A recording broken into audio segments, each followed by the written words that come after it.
হ্যাঁ হ্যাঁ, আমি যুদ্ধের জন্য প্রস্তুত আছি। আয় তুই আমার সামনে, যুদ্ধ হবে আজকে, আজকে একটা ফাটাফাটি হয়ে যাবে।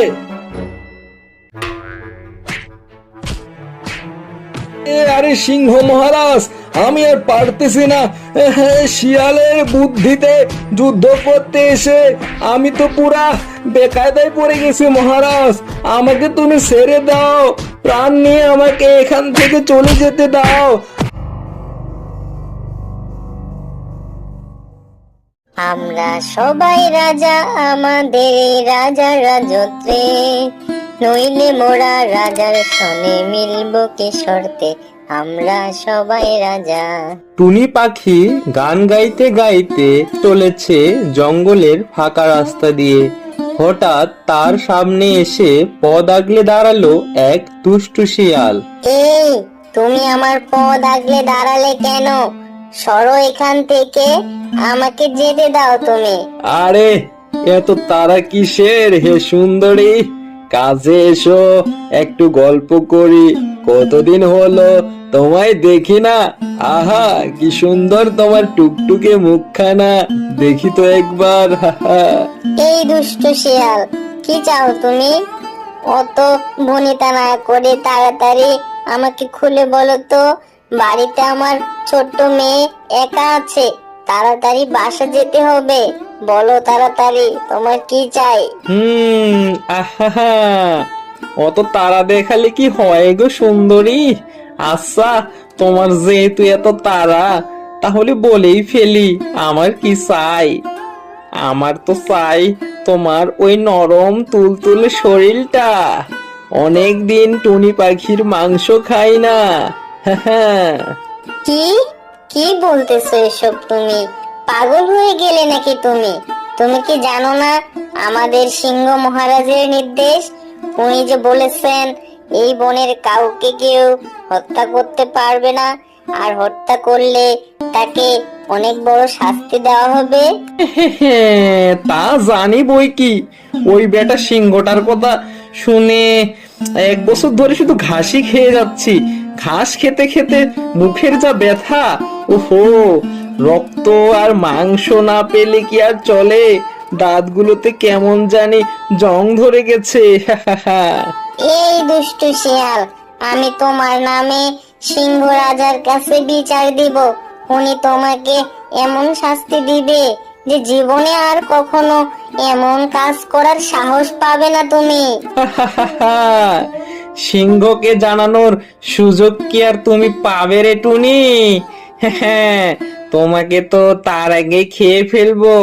তখন আমার পেটে বসে বসে যত ইচ্ছা তুমি ওই দুষ্টু সিংহটাকে নালিশ করো গিয়ে।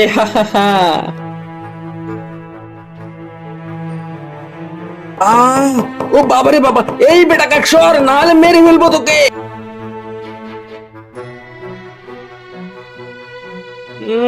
রে, হাতছাড়া হয়ে গেল রে এই দুষ্টু টুনি। ওই বেটা নস্যার কাকটার কারণে এবার তুই বেঁচে গেলি। হ্যাঁ, এরপর তোকে আমি একলা পেলেই তোকে আমি খেয়ে ফেলবো, এই বলে দিলাম। ধন্যবাদ বান্ধবী, তুমি না এলে আমার যে আজ কি হতো। তোর মতো একটা বান্ধবী ছিল বলেই আজ প্রাণটা আমার বাঁচলো। আরে, বিপদের বন্ধুই তো প্রকৃত বন্ধু রে। তোর জায়গায় যদি আমি হতাম, তাহলে কি তুই আমাকে বাঁচাতে না? আচ্ছা, এসব কথা বাদ দে। তুই বরং ওই দুষ্টু শিয়ালটার নামে সিংহ মহারাজের কাছে নালিশ দে যে তোকেও খেতে চেয়েছে, সে মহারাজের নিয়ম কানুন মানেনি। মহারাজার জয় হোক। মহারাজ, খুব বিপদে পড়ে আপনার কাছে এসেছি মহারাজ, আপনি আমাকে বাঁচান। ও, কি বিপদ? আমাকে একটু খুলে বলো তো তুমি। কোথাও কোনো কিছু বাদ দিবে না কিন্তু, সব কথা আমাকে খুলে বলো। তোমার কি বিপদ? মহারাজ, এই বনের শিয়ালটা আমাকে খাওয়ার জন্য আক্রমণ করেছে। ভাগ্যিস আমার বান্ধবী কাক ছিল আমার পাশে, ও এসে আমাকে বাঁচিয়েছে। ওই দুষ্টু শিয়ালটা আমাকে ধরতে না পেরে সে আমাকে হুমকি দিয়েছে। সে বলেছে যে তোকে যেখানেই পাবো আমি খেয়ে ফেলবো। এখন আমি কি করব মহারাজ? কি এত বড় সাহস ওই বেটা শিয়ালের! আমার বনে থাকবে আর আমাকেই মানবে না? ও কি জানে না আমার রাজ্যে কাউকে হত্যা করা মস্ত বড় অপরাধ? এই পুষ্কে, কই গেলি রে? এদিকে আয় তাড়াতাড়ি। এই তো মহারাজ, আমি আপনার সামনে হাজির আছি। বলুন কি করতে হবে আমাকে। যা, ওই দুষ্টু শিয়ালটাকে গিয়ে বল যে মহারাজ ওকে ডেকেছে, আর আসতে না চাইলে বেটার কান ধরে ওকে নিয়ে আসবি।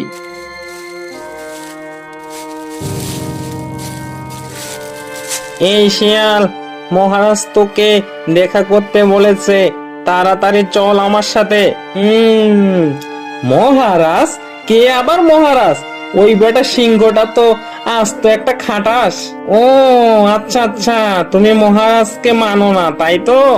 আচ্ছা ঠিক আছে, আমি তাহলে মহারাজকে গিয়ে বলি তুমি তাকে খাটাস বলেছো।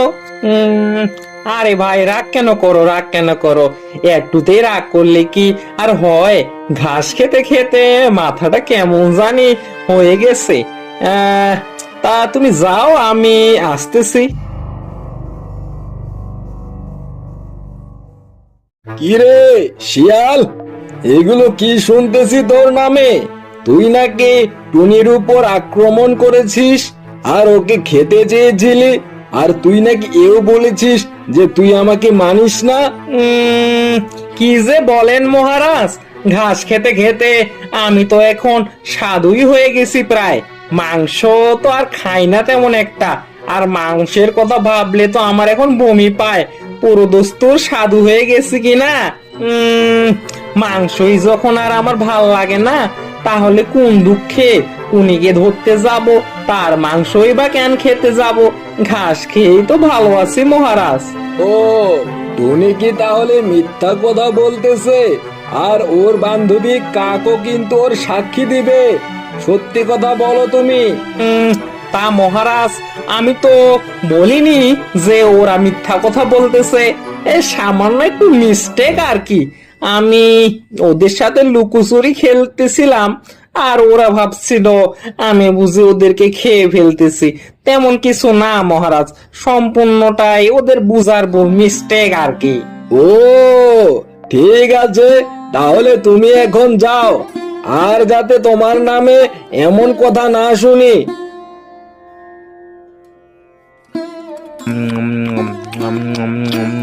কি হে বাঘ মামা, তা কি খাচ্ছেন অমন মজা করে? আরে ঘাস ছাড়া কি অন্য কিছু খাওয়ার আছে নাকি? ওই বেটা সিংহটার জন্য জীবনটাই শেষ হয়ে গেল। ঘাস খেতে খেতে আমার শরীরের 12টা তো বাজিয়ে দিল বেটা। সি সি সি সি সি, কি যে বলেন মামা, ওই হ্যাবলাকান্ত সিংহটা কিনা হয়েছে এই বনের রাজা, আর আপনি তাকে মান্য করে খাচ্ছেন কিনা ঘাস। এই বনের রাজা হওয়ার যোগ্য দাবিদার তো শুধু আপনি। ওই বেটা সিংহটার কি কোনো যোগ্যতা আছে নাকি? ও আচ্ছা, তুমি ঠিক কথা বলতেছো ভাগ্নে। তা আমি রাজা হতে পারবো? আরে পারবেন না মানে 100 বার পারবেন। আপনি শুধু ওই সিংহটার সাথে একবার যুদ্ধ করে দেখেনি না। আপনি ওর সাথে যুদ্ধ করলে ওই বেটা তো খতম হয়ে যাবে, আর তারপরেই আপনি হবেন এই বনের রাজা। ও তা বেশ বেশ বেশ, তা তুমি ওই বেটা সিংহটাকে গিয়ে বলো যে বাঘ মামা তোমার সাথে যুদ্ধ করবে, এবার একটা হেস্তনেস্ত হবেই হবে। জয় মহারাজের জয়। আপনি যদি কিছু মনে না করতেন তাহলে আপনাকে একটা কথা বলতাম মহারাজ। ও আচ্ছা ঠিক আছে, বলো কি কথা তোমার শুনি। মহারাজ, এই বনের যে একটা বাঘ আছে না, সে আপনার সাথে যুদ্ধ করতে চায়। সে বলে আপনার নাকি কোনো যোগ্যতাই নাই, এই বনে রাজা হওয়ার যোগ্যতা নাকি তারই। সে আপনাকে যুদ্ধের জন্য নিমন্ত্রণ দিয়েছে। ও বটে, ওই বেটা বাঘটাকে হত্যা করে আমি প্রমাণ করব এই বনে একমাত্র রাজত্ব করার দাবিদার আমি সিংহ মহারাজই। কিরে, তুই নাকি বলেছিস আমার সাথে যুদ্ধ করবি? তুই নাকি এই সিংহাসনের আসল দাবিদার? তা আয় আমার সাথে যুদ্ধ করে দেখা তো দেখি তুই কেমন এই সিংহাসনের দাবিদার দেখি। হ্যাঁ হ্যাঁ, আমি যুদ্ধের জন্য প্রস্তুত আছি। আয় তুই আমার সামনে, যুদ্ধ হবে আজকে। আজকে একটা ফাটাফাটি হয়ে যাবে।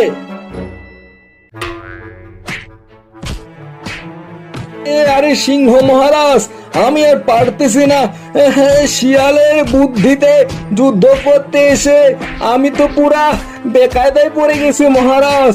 আমাকে তুমি ছেড়ে দাও, প্রাণ নিয়ে আমাকে এখান থেকে চলে যেতে দাও। আমি কথা দিচ্ছি, আমি আর কখনো মহারাজ হতে চাইবো না। আমি যা ঘাস খাচ্ছি ঘাসই খেয়ে যাব। আমার শুধু প্রাণটা তুমি বাঁচিয়ে দাও। এই দুঃসাহসের কোনো মাপ নেই। আগে তোকে মারবো, তারপর ওই বেটা শিয়ালটার মুখে চুন কালি মাখিয়ে পুরা রাজ্য ঘুরাবো।